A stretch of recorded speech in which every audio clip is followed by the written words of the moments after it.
성도 여러분, 밤새 안녕히 주무셨습니까?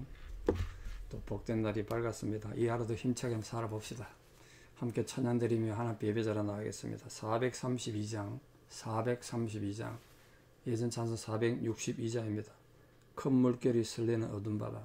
우리 인생이 그렇더라도 주님 의지해서 인생을 힘차게 살아가겠다는 찬송입니다. 432장입니다.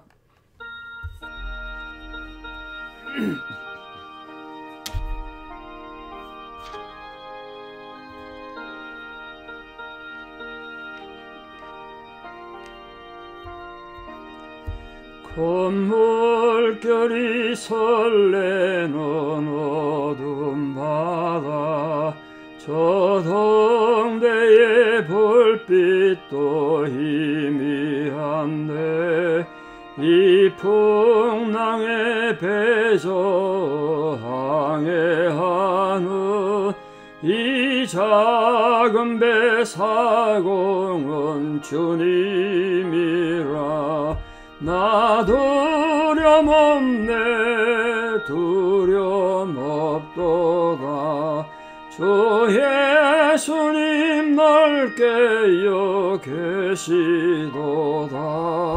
이 흉흉한 바다를 다 지나며 저 소망의 나라에 이르리라.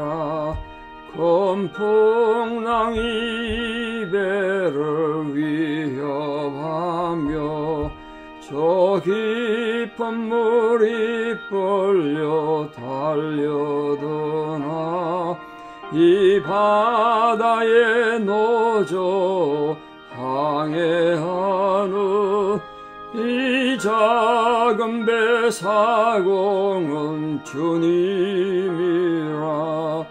나 두려움 없네, 두려움 없도다. 주 예수님 날 깨어 계시도다. 이 흉흉한 바다를 다 지나며 저 소망의 나라에 이르리라. 큰 소리로 물결을 명하시며 이 바다는 고요히 잠자리라. 저 동력이 환하게 밝아올 때 나 주 함께 이 바다 건너가리. 나 두려움 없네, 두려움 없도다. 주 예수님 날 깨어 계시도다. 이 흉흉한 바다를 다 지나며 저 소망의 나라에 이르리라. 아멘. 함께 신앙 고백 드리겠습니다. 나는 전능하신 아버지 하나님 천지의 창조주를 믿습니다. 나는 그의 유일하신 아들 우리 주 예수 그리스도를 믿습니다. 그는 성령으로 잉태되어 동정녀 마리아에게서 나시고 본디오 빌라도에게 고난을 받아 십자가에 못 박혀 죽으시고 장사된 지 사흘 만에 죽은 자 가운데서 다시 살아나셨으며 하늘에 오르시어 전능하신 아버지 하나님 우편에 앉아 계시다가 거기로부터 살아있는 자와 죽은 자를 심판하러 오십니다. 나는 성령을 믿으며 거룩한 공교회와 성도의 교제와 죄를 용서받는 것과 몸의 부활과 영생을 믿습니다. 아멘. 새벽이라 목이 많이 잠기네요. 2023년 8월 23일 수요일 새벽입니다. 하나님 주신 말씀 사무엘상 8장 1절에서 9절입니다. 사무엘상 8장 1절에서 9절 봉독에 올리겠습니다. 사무엘이 늙음에 그의 아들들을 이스라엘 사사로 삼으니 장자의 이름은 요엘이요 차자의 이름은 아비야라. 그들이 브엘세바에서 사사가 되니라. 그의 아들들이 자기 아버지의 행위를 따르지 아니하고 이익을 따라 뇌물을 받고 판결을 굳게 하니라. 이스라엘 모든 장로가 모여 라마에 있는 사무엘에게 나아가서 그에게 이르되 보소서 당신은 늙고 당신의 아들들은 당신의 행위를 따르지 아니하니 모든 나라와 같이 우리에게 왕을 세워 우리를 다스리게 하소서 한지라. 우리에게 왕을 주어 우리를 다스리게 하라 했을 때에 사무엘이 그것을 기뻐하지 아니하여 여호와께 기도하며 여호와께서 사무엘에게 이르시되 백성이 네게 한 말을 다 들어라. 이는 그들이 너를 버림이 아니요 나를 버려 자기들의 왕이 되지 못하게 함이니라. 내가 그들을 애굽에서 인도해 낸 날부터 오늘까지 그들이 모든 행사로 나를 버리고 다른 신들을 섬김같이 네게도 그리하는도다. 그러므로 그들의 말을 듣되 너는 그들에게 엄히 경고하고 그들을 다스릴 왕의 제도를 가르치라. 아멘. 제가 자주 말씀드린 징벌적 허용, 징벌적 허용. 이스라엘 왕을 요구하는데 하나님께 드디어 허용을 했습니다. 그런데 본문 말씀 보시다시피 하나님이 기뻐서 하는 게 아니잖아요. 하나님께서 백성들의 기도에 기쁨으로 응답한 게 아니라 그들이 나를 버렸다, 배신했다, 이런 슬픈 말씀으로 허용했다는 게 참 가슴 아픈 일이죠. 우리 부모들이 자식들이 하도 부모한테 악을 쓰고 안 사주면 그 가게에서 덜어 눕고 이래가지고 할 수 없이 뭐 장난감 사주듯이 하나님 그렇게 지금 왕정하러 가셨어요. 근데 문제가 하나 있죠. 이스라엘의 왕정을 요구하게 된 동기가 가슴 아픈 동기입니다. 사무엘에게 아들이 2명 있었는데 뭐 다른 자식들도 있었을 수 있습니다만 성경에 등장하는 두 아들 요엘과 둘째 아비야인데, 그러니까 사무엘이 결혼했다는 거 아니겠습니까? 아버지가 사무엘인데 그 아들들이 아버지와는 정반대의 삶을 살았어요. 이게 참 아이러니고 고민거리 아니겠습니까? 그 사사들이 12명의 사사가 사사기에 등장합니다만 유일하게 14번째 사사이면서 마지막 사사인 사무엘에 와서 대를 이어 사사가 됐습니다. 사사는 원래 대를 잇는 게 아니었거든요. 그러니까 그만큼 이 사무엘이 나이가 많고 늙어서 나라는 다스려야 되고, 그러니까 아마 자기가 이제 안 되니까, 체력적으로 안 되니까 아들들이 부탁한 것 같습니다. 뭐 사사라는 건 아시다시피 이 왕이 생기기 전에 이스라엘을 다스리던 정치적인 지도자의 한편으로 또 군사적 지도자고 또 종교적 지도자, 이 다 역할을 하나로 하던 사람입니다. 왕정이 세워지면서 이제 끝난 거죠. 그런데 이 사무엘 아들들의 악행으로 말미암아서 이스라엘 백성들이 이렇게 우리가 이 잘못된 사사 지도자를 둘 바에야 왕을 요구하자. 그래서 하나님 통치를 거부하게 되는 엄청난 죄를 저지르게 됐습니다. 지도자 책임이 참 무섭죠. 역으로 생각해서 만약에 요엘과 아비야가 아버지 사무엘을 갖다 면 아부엘 3월 정도는 안 해도 뭐 그 절반 정도만 되는 훌륭한 지도자였으면 이스라엘의 왕정이 아직 시작 안 될 수도 있죠. 백성들이 고발한 이 사무엘의 두 아들이 하나님의 범죄한 4가지 악이 있죠. 가장 중요한 게 아버지 사무엘을 그 가르침, 행위를 따르지 않았다. 그러니까 사무엘의 행위를 따르지 않았다, 이렇게 성경에 된 거 보면 우리 앞에서 봤던 엘리 가문과 다르게 아버지 사무엘이 아들들에게 본도 보이고 가르쳤다는 걸 전제로 하는 거죠. 근데 그 아버지 가르침 안 따랐다는 거 아닙니까? 아버지의 행위를 안 따랐다는 거예요. 그러니까 아버지는 하나님 앞에 올바르게 살았다는 걸 전제로 해야 이 말이 성립되죠. 그러니까 엘리 가문과는 좀 다른 거죠. 두 번째, 이들은 이익을 추구해서 나라의 정의를 무너뜨려서 하나님의 공의를 무너뜨렸습니다. 공의의 하나님이 욕되게 한 거죠. 그래서 뇌물을 받았대, 뇌물을. 이 사사라는 사람의 가장 중요한 이 역할이 재판하는 건데, 재판. 뇌물을 받으면 어떻게 되겠습니까? 당연히 판결을 굳게 하겠죠. 이 4가지. 그러니까 이들은 법을 바라보고 정의를 바라본 게 아니라 뇌물만 바라본 겁니다. 그럼 이 아들들은 사무엘 아들 때인데 왜 이렇게 불경건하게 됐고 이렇게 부패하게 됐는가, 참 고민 아닙니까? 이건 결코 사무엘의 불경건함 때문은 아니었다. 사무엘은 하나님 앞에 진실되게 살아가기를 소원했던 사람 아닙니까? 우리 그 앞에서 봤다시피 온 백성들을 미스바로 모이게 하고 기도하고 백성들을 데리고 사경에 하면서 가르쳤던 그런 신앙의 사람 아니겠습니까? 근데 이렇게 경건한 아버지 밑에 왜 이렇게 아들들이 문제가 생겼을까? 자식에 대해서는요, 어떤 부모도 큰 소리 칠 수 없습니다. 그렇죠? 어쩌면 경건한 토양 위에 마치 독버섯이 자라듯이 아버지 이 사무엘 그늘에 그렇게 잘못 자랐습니다. 어쩌면 요즘 와서 이제 이렇게 자녀 양육 심리학적으로 생각하면 아버지가 너무 훌륭하면요, 밑에 자식들이 그 그늘에 치여가지고 잘못되는 경우가 굉장히 많습니다. 컴플렉스가 생기죠. 아무리 쳐다봐도 아버지만큼 될 자신은 없고, 아버지는 너무 훌륭하고 위대하니까 나가면 야, 내 사무엘 아들이구나, 어딜 가도 다 사무엘 아들이구나, 이렇게 말하니까 얼마나 힘들었을까, 이런 생각도 해봅니다만, 변명이죠. 아무래도 아무리 좋은 환경과 또 훌륭한 가르침이 있어도 본인의 마음이 하나님 앞에 잘못되어 있으면 이렇게 문제 있는 인간이 된다. 결국은 신앙은 하나님 앞에 내 마음이 바로 서는 것이다. 하나님 앞에 단독자, 하나님 앞에 홀로 선 자, 굉장히 중요하다.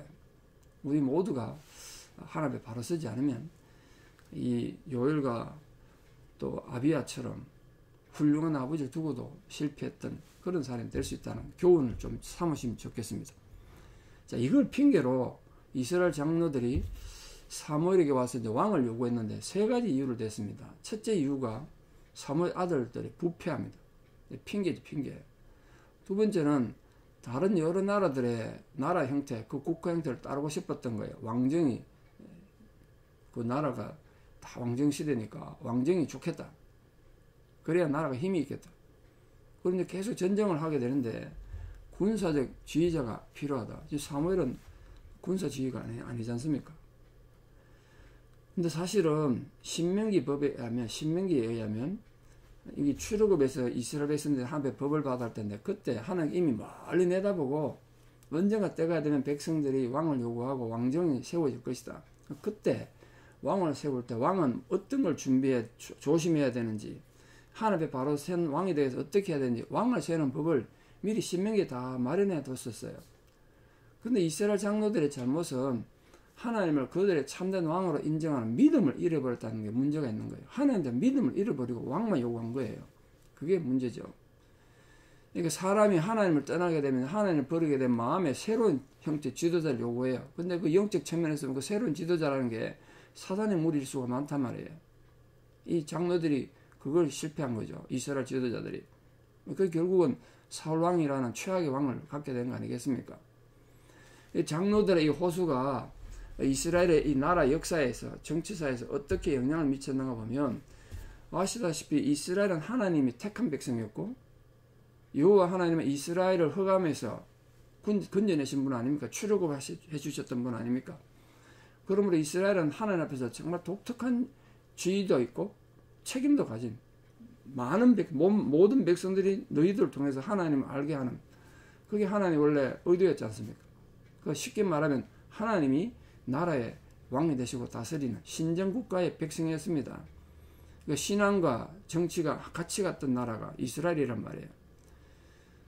그러니까 이 이스라엘 백성들의 생활의 기준은 다른 민족들의 어떤 상대적 가치, 왕을 세우고 왕을 따라가는, 왕에게 잘 몰려가는 이런 기준과 달리 하나님의 명령에 의해서 세워진 나라였어요. 그럼에도 불구하고 그들은 새로운 지도체제를 요구하게 된 겁니다. 결국은 이 종교와 정치가 이제 분리되게 되는 거죠. 참, 하나님께서는 이스라엘의 하나님 통치를 원하지 않고 왕정을 요구할 때 어떻게 진단하고 있습니까? 근데 이 소식을 들은, 이 얘기를 들은 사무엘이 굉장히 마음이 섭섭했나 봐요. 성경에 없지만 그걸 역으로 생각하면 하나님 앞에 가서 이렇게 기도했다. 오늘 사무엘이 마음이 아파서 하나님 앞에 기도했다고 되어 있잖아요. 기뻐하지 않고 여호와께 기도했다. 그 기도 내용이 뭐겠습니까? 하나님, 이 백성들이 내가 평생을 사사하면서 이렇게 헌신해서 인도했더니 나를 버리고 왕을 세우라 합니다. 하나님, 이럴 수 있습니까? 섭섭합니다. 뭐 그랬던 것 같아요. 그러니까 하나님이 지금 사무엘을 위로하고 있잖아요. 아니야, 너를 버린 게 아니야, 나를 버린 거야. 그러니까 사무엘이 그 말 듣고 뭐 정신이 버뜩 들었을 것 같아요. 아, 이게 나를 버리는 게 아니고 하나님을 버리는 거구나. 아, 그럼 내가 오히려 하나님 앞에 참 민망하고 죄송하구나, 이래 되는 거 아니겠습니까? 하나님이 지금 사무엘을 위로하고 있다고요. 너를 버린 게 아니라 나를 버려서 그들의 왕이 되지 못하겠다. 또 결국은 이스라엘은 하나님을 떠나서 우상숭배 죄악을 저질렀다. 그렇게 지적하잖아요. 출애굽 때부터 계속 그렇게 살았다. 이스라엘 백성들이 과거의 잘못을 지적해요. 그래서 하나님께서는 친히 그들의 왕이 되셔서 그들 삶을 인도하기를 원하셨는데 그걸 부정한 거예요. 그 이스라엘이 인간 왕을 요구한 것은 결국은 하나님 떠나서 다른 신 섬기는 우상숭배와 마찬가지란 거예요. 그래서 사실 하나님 이외에 다른 것, 그게 인격체든 형상이 있든 없든 그 의지한 행동은 하나님이 가장 싫어하시는 거거든요. 결국은 왕을 요구한 이 이스라엘 백성들의 죄는 왕정제도 자체에 있는 게 아니에요. 왕정제도가 악하다 이런 뜻은 아니에요. 백성들이 요구한 그 왕정의 형태와 왕을 요구한 이유가 문제가 있다. 왕을 요구한 이유. 왜냐하면 여호와 하나님께서 이스라엘에 이미 구원자고 구세주가 되어 주시겠다고 얼마나 많이 약속하셨습니까? 그럼에도 불구하고 그 언약을 부정하는 거예요, 지금 이스라엘이. 그 하나님은 안 된다는 거 아닙니까? 하나님이 우리의 왕은 걸로 부족하다는 거예요. 그 언약을 부정하고 왕정을 요구한, 그 하나님 언약을 부정하는 왕정을 요구했다는 게 문제예요. 그 다른 나라들 같은 왕을 달라고 요청함으로써 하나님이 주신 그 언약을 깨뜨렸고, 이 첫 번째죠. 그 여호와를 거절한 거예요. 그 과거에 끊임없이 보호하시고 공급해 주신 하나님 은혜를 망각하고 완전히 잊어버린 은혜를. 그게 하나님의 죄다는 거예요. 오늘도 우리 이 말씀을 잘 생각하시면, 여러분 우리 삶에는 하나님의 왕 같은 하나님이 나에게 계시는데 하나님 눈에 안 보이고 뭐 느껴지지도 않고 내 삶은 너무 힘들고, 그러니까 이거 하나님 믿는 거하고 안 되겠구나, 하나님은 안 되는구나. 그게 이스라엘 백성들이 왕정 요구하는 것 같지 않습니까? 어떤 힘들고 어려운 상황에서도 하나님에 대한 신뢰와 하나님에 대한 믿음은 흔들지 않도록 더욱 견고히 하나님 앞에 서서 하나님만을 의지하고 나아가는 믿음의 승리자들 다 되시기를 진심으로 축원합니다. 기도드리겠습니다. 우리의 왕이 되신 하나님 아버지 이름을 찬양합니다. 주께서 우리를 하나님 백성으로 부르실 때 아무런 대가 없이, 아무런 조건 없이 그렇게 우리를 부르셨습니다. 우리는 아무런 대가도 없이 하나님 백성이 되어 하나님의 복을 받아 누리는데, 우리가 살다가 보니까 불편한 것도 많고 삶이 우리 뜻대로 되지 않아서 하나님을 부정하는 실수를 저지르기가 너무나 쉽습니다. 오늘 이스라엘 백성들이 하나님을 버리고 왕정을 요구했던 그 잘못된 선택들을 우리들이 바라봅니다. 그것이 이스라엘만의 실수가 아니고 우리들 삶에도 언제든지 일어날 수 있는 비극이므로 우리가 정말 하나님 앞에 중심을 바로 세우고 하나님의 견고히 의지하고 나아가는 자들 되게 도와주시옵소서. 사무엘의 두 아들, 이 귀한 아들들이 하나님 백성을 범죄케 하고 아버지 사무엘의 길을 버렸던 안타까운 상황을 바라봅니다. 주님, 우리 자녀들을 주님 이름으로 축복합니다. 우리 부모의 믿음이 자녀들에게 그대로 이어가지 않더라도 우리가 자녀들을 위해서 기도할 때 하나님 기도로 심은 자녀들은 망하지 않는다고 하셨사오니, 우리가 끝까지 우리 자식들을 위해 기도함으로 이 사무엘의 자녀들의 비극이 우리 가정들은 일어나지 않도록 정말 주 예수 그리스도의 이름으로 우리 자녀들을 주님 이름으로 축복합니다. 그들이 어디 있든지 주님께서 찾아가셔서 위로하여 주시고 보호해 주시고 격려하여 주시옵소서. 이제는 우리 주 예수 그리스도의 은혜와 하나님 아버지의 만극하신 사랑과 성령님의 위로 교통 역사하심이 진실로 하나님만을 왕으로 섬기며 하나님만이 나의 왕이시고 주인이심을 고백하는 믿음으로 끝까지 살아가길 결단하는 사랑하는 성도님들의 위대한 신앙의 고백 위에, 또 우리 사랑하는 모든 자녀들 삶 위에 이제부터 영원토록 함께 하시옵기를 간절히 축원하옵나이다. 아멘. 여러분 오늘 하루도 하나님을 왕으로 섬기며 믿음으로 승리하기를 축복합니다. 감사합니다.